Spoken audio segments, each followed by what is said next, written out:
करवा चौथ का व्रत है महान, करता सुहागिन को सौभाग्य प्रदान। उनकी सुहाग की करता रक्षा, जो स्त्री करती इस व्रत को विधि पूर्वक समान। पूरी होती है उनकी सुहाग की लंबी उम्र की मनसा।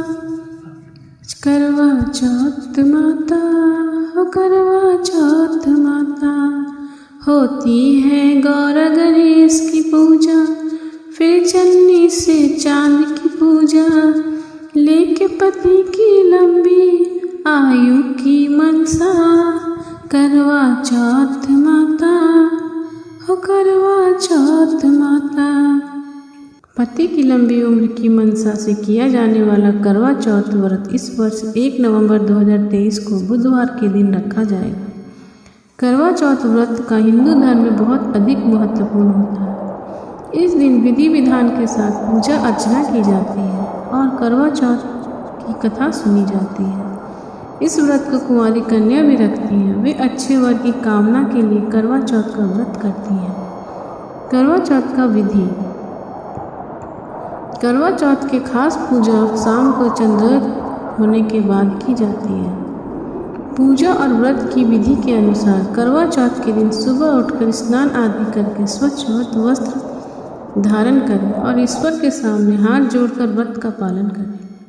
शाम को खुले वाले स्थान पर जमीन पर चौका लगाएं और माँ पार्वती और शिव की कोई ऐसी फोटो लकड़ी के आसन पर रखें जिसमें भगवान गणेश माँ पार्वती के गोद में बैठे हों। अब पूजा की थाली सजाएं और थाली में दीपक, सिंदूर, अक्षत, कुमकुम, रोली तथा चावल से बनी मिठाई रखें। इसके बाद कोरे करवा में जल भरकर पूजा में रखें और माँ पार्वती को श्रृंगार की सामग्री चढ़ाएं। इसके बाद माँ पार्वती भगवान गणेश और शिव के साथ चंद्रदेव की आराधना करें। अब सुने करवा चौथ की कथा।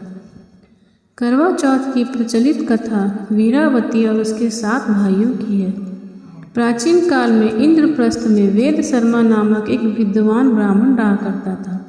उसकी पत्नी लीलावती के 7 पुत्र और वीरावती नामक एक पुत्री थी।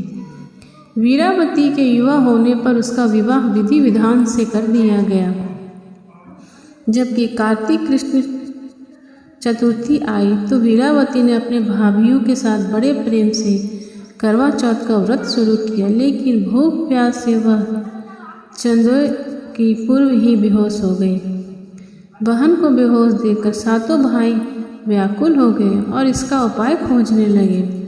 उन्होंने अपनी लाडली बहन के लिए पेड़ के पीछे जलती मशाल का उजाला दिखाकर बहन को होश में लाकर चंद्रोदय होने की सूचना दी तो उसने विधि पूर्वक पूजन और अर्घ्य देकर भोजन कर लिया। ऐसा करने से उसके पति की मृत्यु हो गई। अपने पति की मृत्यु से वीरावती व्याकुल हो उठी और उसने अन्न जल त्याग कर दिया। उसी रात को इंद्राणी पृथ्वी पर आई और ब्राह्मण के पुत्री ने उनसे अपने दुख का कारण पूछा। इस पर इंद्राणी ने बताया कि तुमने करवा चौथ पर वास्तविक चंद्रोदय होने से पहले ही अर्घ्य देकर भोजन कर लिया, इसलिए तुम्हारा पति मर गया। अब उसे पुनर्जीवित करने के लिए विधि पूर्वक करवा चौथ का व्रत करो। मैं उस व्रत के पुण्य प्रभाव से तुम्हारे पति को जीवित करूंगी। वीरावती ने 12 मास की चौथ सहित करवा चौथ का व्रत पुण्य विधि के अनुसार किया तो इंद्राणी के अपने प्रतिज्ञा के अनुसार प्रसन्न होकर चल्लू भर पानी उसके पति के मृत शरीर पर छिड़क दिया। ऐसा करते ही उसका पति जीवित हो उठा और घर आ गया। इसके बाद वीरावती ने अपने पति के साथ वैवाहिक जीवन सुख भोगने लगी। समय के साथ उसे पुत्र, धन, ध्यान और पति की दीर्घायु का लाभ मिला। बोलो करवा चौथ माता की जय। फिर करवा चौथ व्रत का पारण करें। चंद्रमा के निकलने पर छलनी से या जल में चंद्रमा को देखें, फिर चंद्रमा की पूजा करें और उनको अर्घ्य दें। इसके बाद अपने पति की लंबी आयु की कामना करें। इसके बाद पति के हाथ से पानी पीकर या निवाला खाकर अपना व्रत संपन्न करें। फिर अपने बड़ों का पैर छूकर आशीर्वाद लें। बोलो करवा चौथ माता की जय।